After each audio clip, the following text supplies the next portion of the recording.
Bismillah, Assalamualaikum warahmatullahi wabarakatuh. Innal hamdalillah nahmaduhu wa nasta'inuhu wa nastaghfiruh. Wa na'udzu billahi min shururi anfusina wa sayyiati a'malina. May yahdihillahu fala mudilla lahu wa may yudlil fala hadiya lahu. Asyhadu an la ilaha illallah wahdahu la syarika lahu wa asyhadu anna Muhammadan 'abduhu wa rasuluh.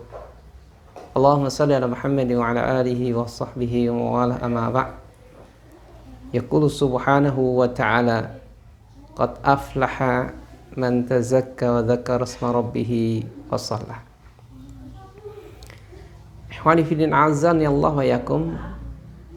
Alhamdulillah, senantiasa kita panjatkan syukur kehadirat Allah subhanahu wa ta'ala atas segala nikmat yang senantiasa dilimpahkan pada kita, yang wajib kita untuk senantiasa mensyukurinya dengan cara memanfaatkan seluruh nikmat Allah subhanahu wa ta'ala dalam rangka taat beribadah kepadanya.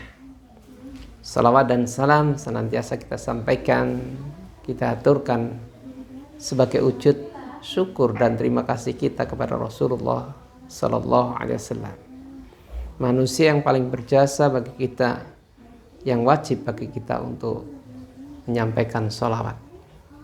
Allah subhanahu wa ta'ala memberikan contoh kepada kita agar supaya menyampaikan sholawat kepada beliau. Kama qala Allah subhanahu wa ta'ala, innallaha malaikatahu yusholluna ala nabi ya ayyuhalladzina amanu shollu alaihi wa sallimu taslima. Ikhwani fillah azani Allah wa iyyakum, saudaraku yang beriman dan budiman. Kali ini kita akan mengangkat sebuah judul, yaitu kisruh seputar sholat Idul Fitri. Sengaja kami angkat dalam rangka sedikit memberikan sumbangsih berkaitan dengan semrawutnya, simpang siurnya, kisruhnya berkaitan dengan ibadah kepada Allah subhanahu wa ta'ala.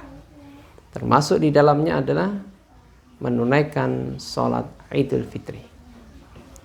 Saudaraku yang beriman dan budiman, sebelum kita menyampaikan tentang masalah ini, tentang kekisruan, perlu kita ketahui tentang hukum dari sholat Idul Fitri dan juga sholat Idul Adha. Dalam hal ini tentang hukum sholat Id, di antara para ulama berbeda pendapat. Perbedaan pendapat tentang hukum sholat Id adalah seputar tentang masalah perintah, seputar tentang tinggi rendahnya perintah Allah dan Rasulnya berkaitan dengan sholat Idul Fitri ataupun Idul Adha. Sehingga perbedaan di antara para ulama tentang hukum dari sholat Idul Fitri ataupun Idul Adha adalah seputar tentang perintah. Ada di antara mereka yang menghukumi sholat Id itu berdasarkan keumuman dari perintah, sebagaimana apa yang dibangun oleh para ulama usul berkaitan dengan aslul amri lil wujub. Asal dari perintah adalah wajib. Ketika ulama berpendapat dengan kaidah ini, maka menunjukkan bahwasanya sholat Idul Fitri, Idul Adha adalah fardu ain, wajib ain. Di setiap muslim wajib baginya menunaikan sholat Idul Fitri ataupun Idul Adha.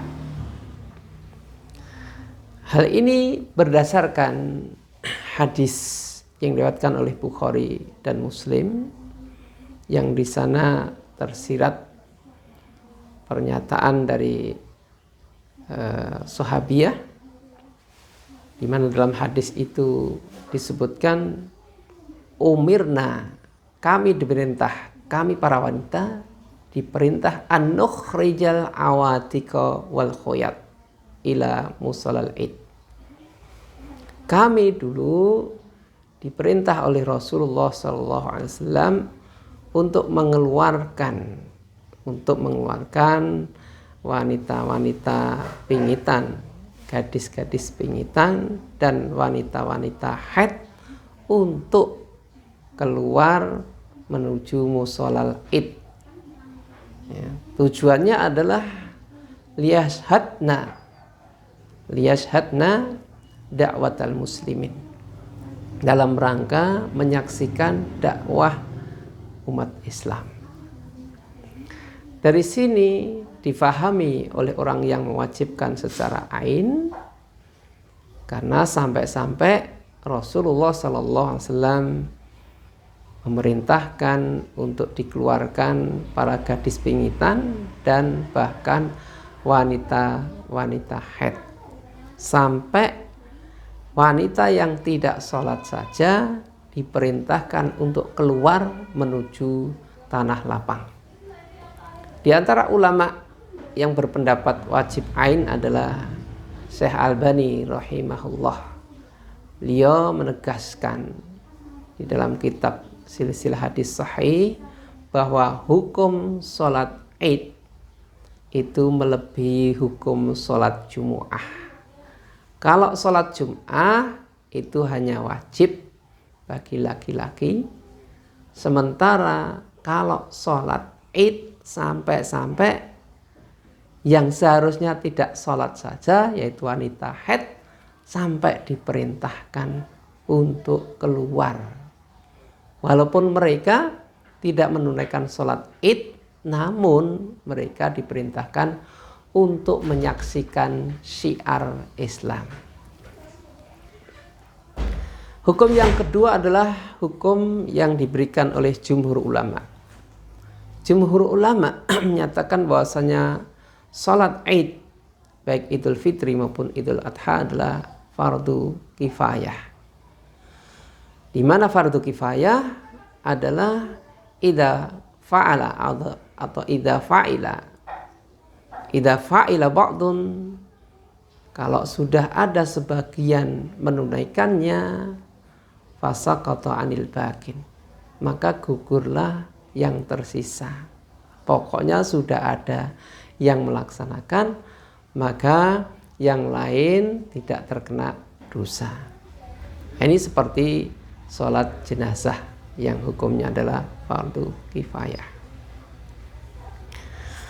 Ada lain yang berpendapat yaitu sunnah muakkadah, sunnah yang disangatkan, yang mereka para ulama berdalil dengan firman Allah Subhanahu wa ta'ala, yaitu karena tidak ada yang bersifat memberikan penekanan ya, dalam menunaikan salat Idul Fitri ini.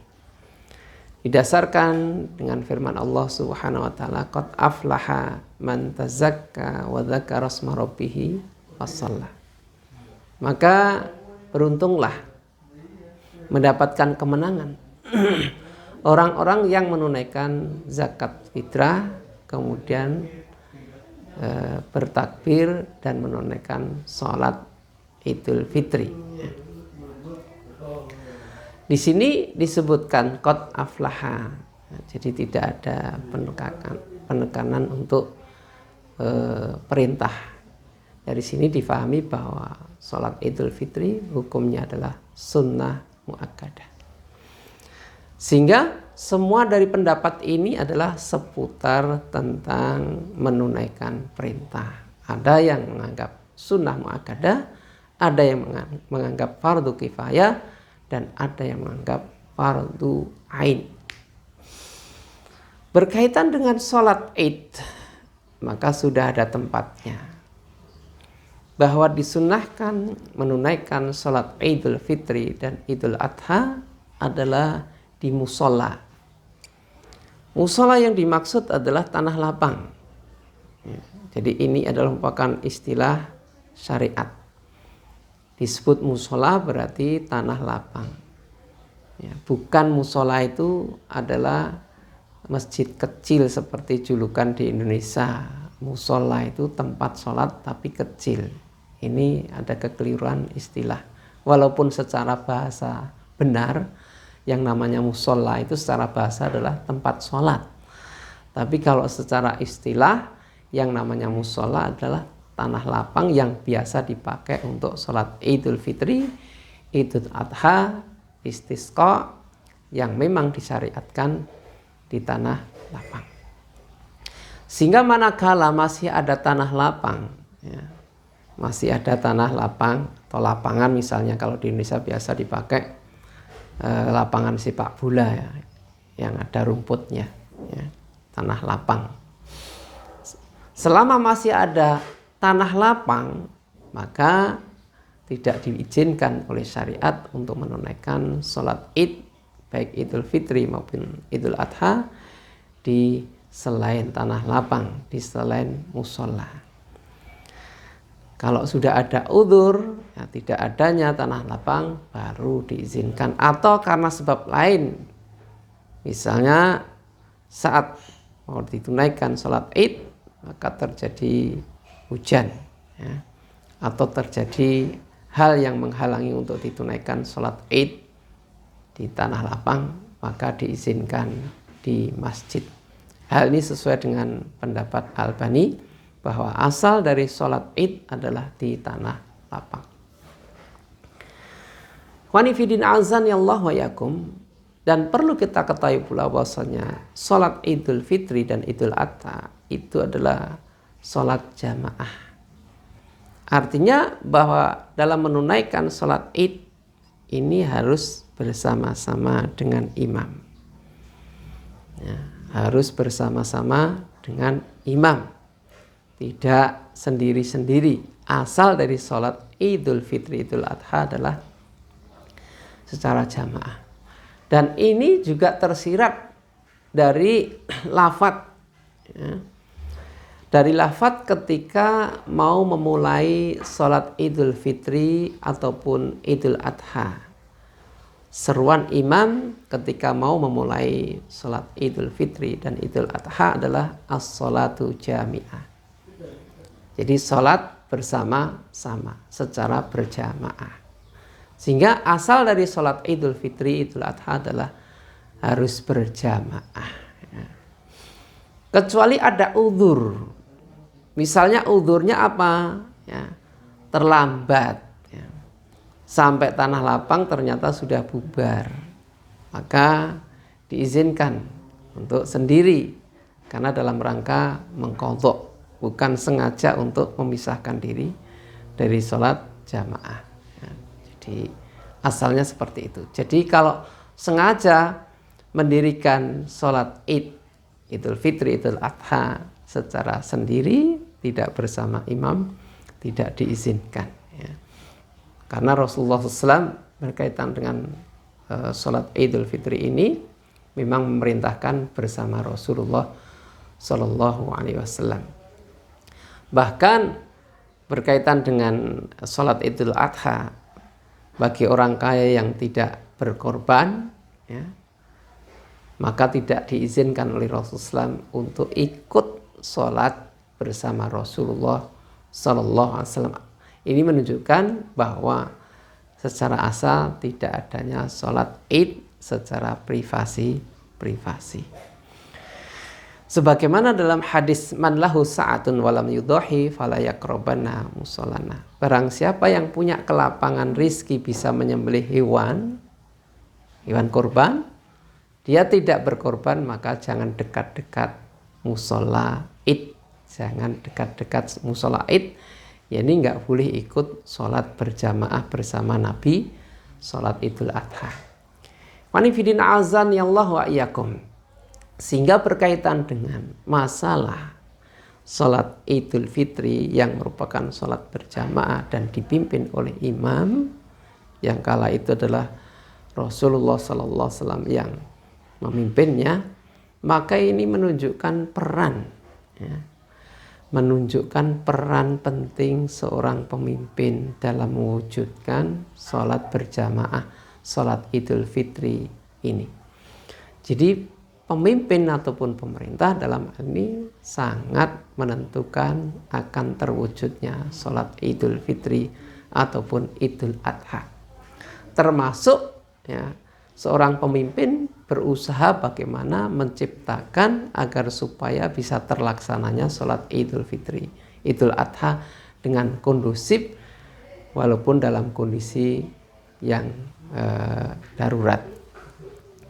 Karena kita tahu seperti yang telah kita bahas kemarin bahwa walaupun masyarakat secara umum itu berkaitan dengan uzur, berkaitan dengan uzur syar'i, diizinkan untuk tidak menunaikan sholat berjamaah misalnya karena hujan. Toh demikian Rasulullah SAW bersama sahabat yang dekat dengan Masjid Nabawi menunaikan sholat berjamaah. Dan lebih dari itu, lebih ekstrim dari itu, ya.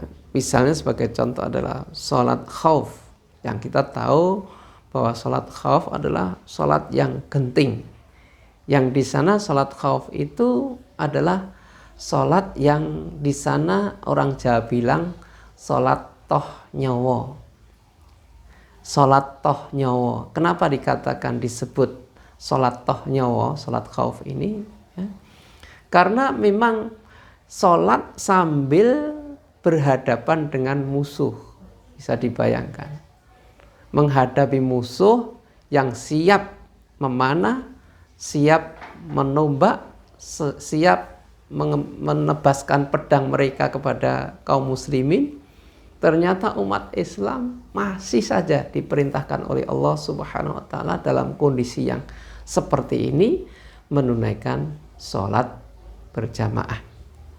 Yang di sana disetting caranya adalah bergantian.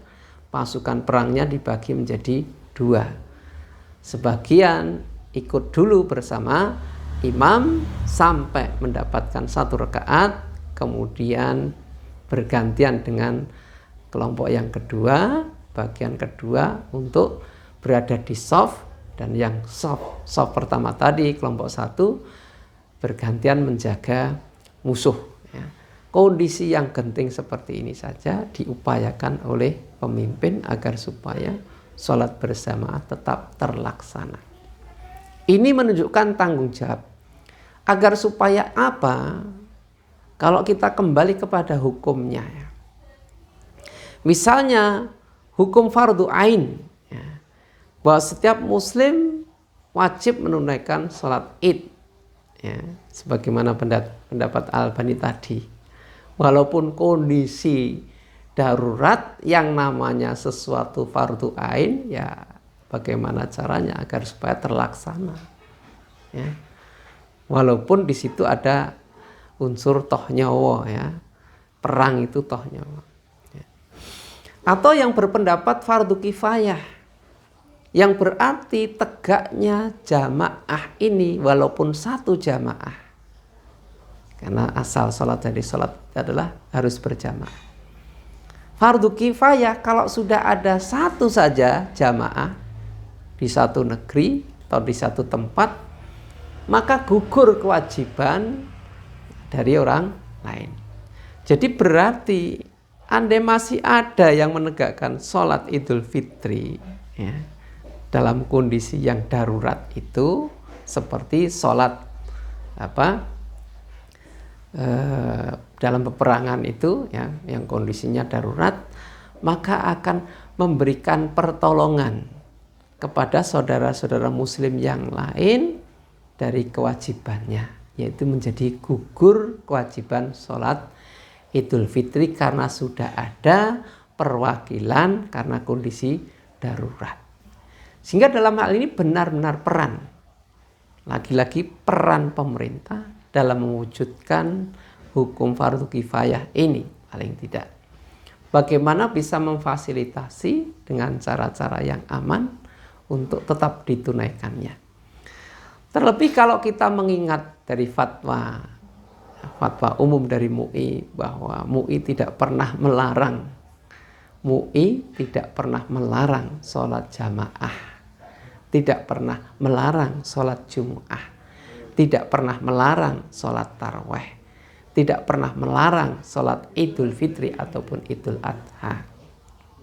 Maka seharusnya Karena posisi kedudukan ulil amri, di mana kita tahu bahwasanya ulil amri maknanya ada dua, yaitu pertama ulama dan umara.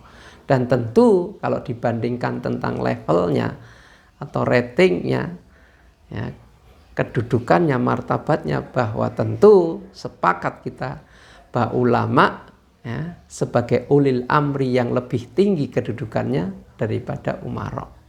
Bahkan seharusnya umara ini, ulil amri umara ini harus tunduk kepada ulil amri yang namanya ulama.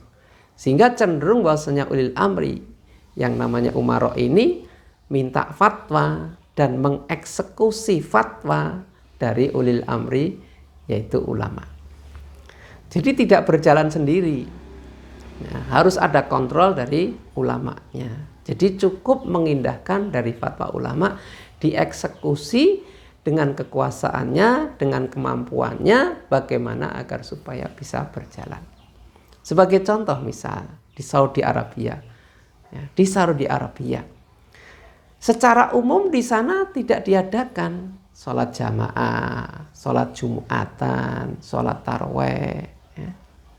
Bahkan sholat id nantinya, karena kondisi yang tidak memungkinkan untuk dilaksanakan secara merata. Tapi peran ulil amri untuk mewujudkan hukum yang bersifat wajib, fardu ain atau fardu kifayah atau sunnah muakkadah ini, bagaimana ada perwakilan, yaitu ulil amri, pemerintah, untuk mewujudkannya. Dan terbukti bahwa di Saudi Arabia sholat jamaah ditegakkan di Masjidil Haram, di Masjid Nabawi, walaupun yang melaksanakan hanya beberapa orang, tapi sudah terhitung jamaah. Bagaimana pemerintah berperan dalam hal ini, memberikan penjagaan, pengamanan, antisipasi akan tegaknya sholat berjamaah, sholat jumatan, sholat taraweh, dan sholat idul fitri. Jadi tidak melakukan pembiaran untuk senantiasa ditinggalkannya sholat jamaah, sholat jumat, sholat taraweh, dan sholat id. Karena kalau tidak ada kepedulian dalam hal ini, maka menunjukkan ada penyakit nifak.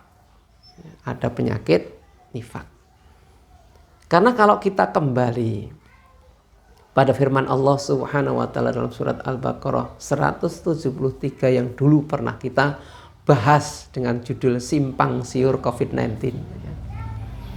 Berkaitan dengan firman Allah Subhanahu wa taala ada pemahaman yang ditinggalkan. Famaniturra ghairu bagin wala adin. Ghairu bagin wala adin ini yang sering ditinggalkan. Yang dipegangi hanya famaniturra fala ismalai. Maka barang siapa kondisi darurat, maka tidak mengapa. Termasuk di dalamnya tidak mengapa akhirnya. Tidak mengapa meninggalkan jamaah. Tidak mengapa meninggalkan jumatan. Tidak mengapa meninggalkan taraweh. Tidak mengapa meninggalkan sholat idul fitri ataupun idul adha. Lah ini yang jadi masalah. Ini kisruhnya itu di sini. Jadi ruwetnya, semrawutnya terhadap syariat Allah itu di sini. Kepedulian. Kemarin sudah kita terangkan. Ghairu bagin. Syekh bin Baz menjelaskan tentang makna ghairu bagin. Itu adalah mayuridu darurah. Jadi orang yang dalam kondisi darurat ini, ditimpa kedaruratan ini, hatinya itu tidak berhasrat, tidak pengen ada darurat. Wala adin, lebih lanjut Syekh bin Baz menjelaskan, maksud dari wala adin adalah tidak akhirnya dijadikan sebuah kebiasaan, ya. Sehingga akhirnya punya kecenderungan menyepelekan ataupun tashil, menyepelekan akan syariat Allah Subhanahu wa taala. Maka sebagai bukti bahwa seorang mukmin itu tidak ada hasrat dalam kedaruratan apalagi melanggengkannya, maka harus punya sikap Sikap apa? Sikap menyelesaikan darurat itu supaya hilang. Bagaimana supaya kedaruratan itu hilang? Itulah yang dimaksud. Ya. Jadi jangan malah yang namanya kedaruratan disyukuri. Alhamdulillah karena ada COVID-19 kita jadi tidak ada beban wajib untuk sholat berjamaah. Rasa syukur yang seperti ini adalah syukur yang salah. Karena berarti menunjukkan bahwa dia rela dengan sesuatu yang madharat. Kembali kepada Saudi. Bukti bahwasanya pemerintah Saudi itu benar-benar paham tentang ghairu baghin wala adin, sikap fatwa pemerintah, fatwa Saudi Arabia, fatwa ulama Saudi Arabia, yaitu ulil amri dari kalangan ulama lajnah daimah, dieksekusi fatwanya oleh Umarok Saudi Arabia, Raja Salman. Bagaimana raja yang memiliki kekuasaan ini bisa memberikan fasilitas kepada ulama untuk tetap ditegakkannya sholat jamaah walaupun di Masjidil Haram, walaupun di Masjid Nabawi dibatasi dengan pemeriksaan ketat.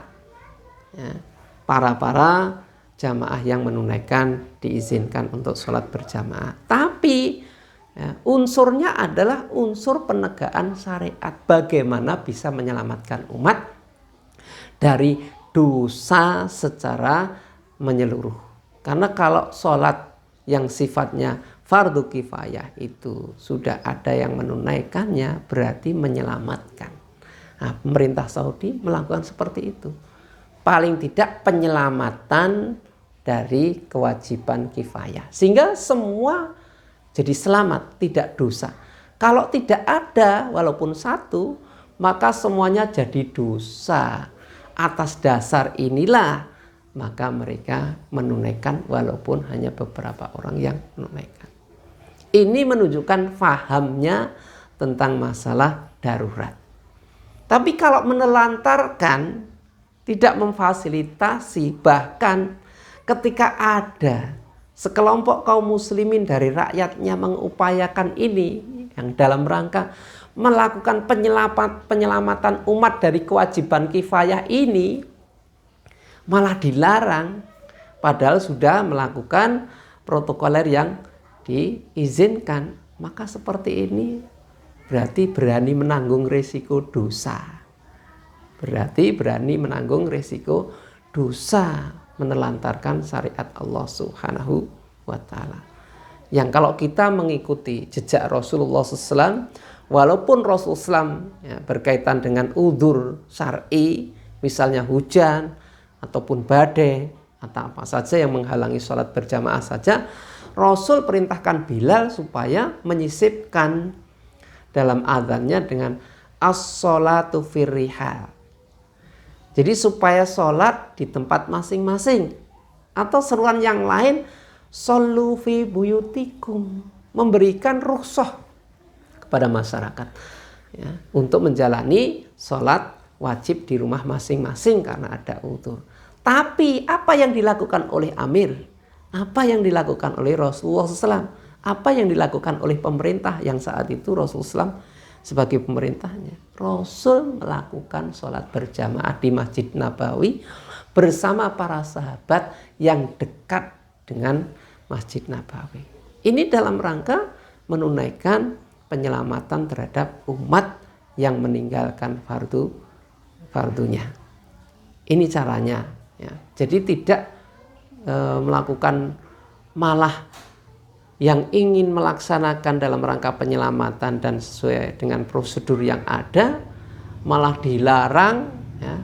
Padahal instruksi ataupun fatwa dari ulama, misalnya fatwa dari MUI bahwa MUI tidak pernah melarang sholat jamaah, tidak pernah melarang sholat jumatan, tidak pernah melarang sholat taraweh, tidak pernah melarang sholat id ya. Kalau eksekutornya malah melarang, eksekutornya yaitu Umarok kok malah melarang apa yang menjadi fatwa kakaknya.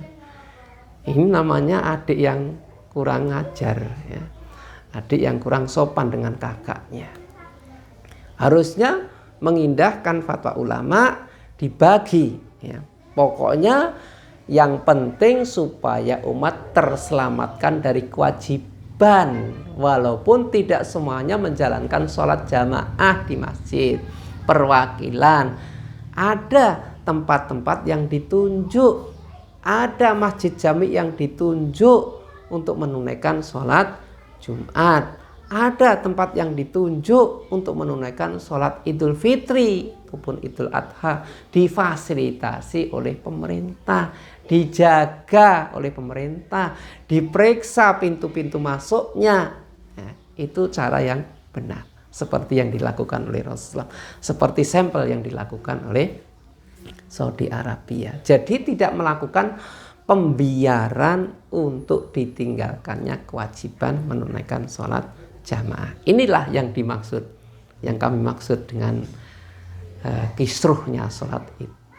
Dan bahkan tidak hanya kisruhnya sholat id, tapi memang kisruhnya sejak awal, kisruh sholat jamaah, sholat Jumat, sholat taraweh, dan sholat id. Disebabkan karena kurang mengertinya kakak, ya, kurang mengertinya apa yang dimaksud oleh ulama yang berfatwa dan tidak dieksekusi, tidak diindahkan oleh adiknya yang dalam hal ini adalah umara. Maka saya menghimbau ya, agar supaya mengindahkan akan perintah Allah Subhanahu wa taala dengan protokoler yang ditentukan demi keselamatan kita dan demi tetap tegaknya syariat Allah Subhanahu wa taala. Karena dalam kondisi darurat, syariat Allah itu tetap harus dilaksanakan. Kalau dibandingkan perang, maka nggak ada apa-apanya. Benar-benar musuh itu di hadapannya tetap sholat khauf, tetap sholat khauf. Ada perwakilan sholat khauf, ada ditegakkan sholat berjamaah. Ya. Apalagi daerah-daerah hijau, ya, daerah-daerah yang tidak terinfeksi COVID-19 kok semuanya digebyah uyah, ya, supaya sholatnya di rumah masing-masing. Ini adalah merupakan sikap kekonyolan terhadap syariat Allah Subhanahu wa taala, kurang mengertinya terhadap syariat Allah Subhanahu wa taala, tidak mengertinya tentang apa yang dilakukan oleh Rasulullah dari sunnah-sunnahnya. Diizinkan bagi umat untuk meninggalkan, boleh bagi mereka, tapi pemerintah mewakili rakyatnya untuk menunaikan, tujuannya agar supaya gugur kewajiban kaum muslimin. Saudaraku yang beriman, semoga yang sedikit ini menjadi pencerahan, memberikan pencerahan kepada kita agar supaya kita tidak menyepelekan kewajiban sholat berjamaah, Jumatan, taraweh, bahkan sholat Idul Fitri. Manakala kita menyandarkan diri kita kepada Allah Subhanahu wa taala sesuai dengan syariat Allah Subhanahu wa taala, maka Allah lah satu-satunya penolong kita dari segala mara bahaya. Subhanakallahumma wa bihamdika asyhadu an la ilaha illa anta astaghfiruka wa atubu ilaik. Wa sallallahu Muhammadin wa ala alihi wa sahbihi wasallam. Wa akhiru da'wana anil hamdulillahi rabbil alamin. Wassalamualaikum warahmatullahi wabarakatuh.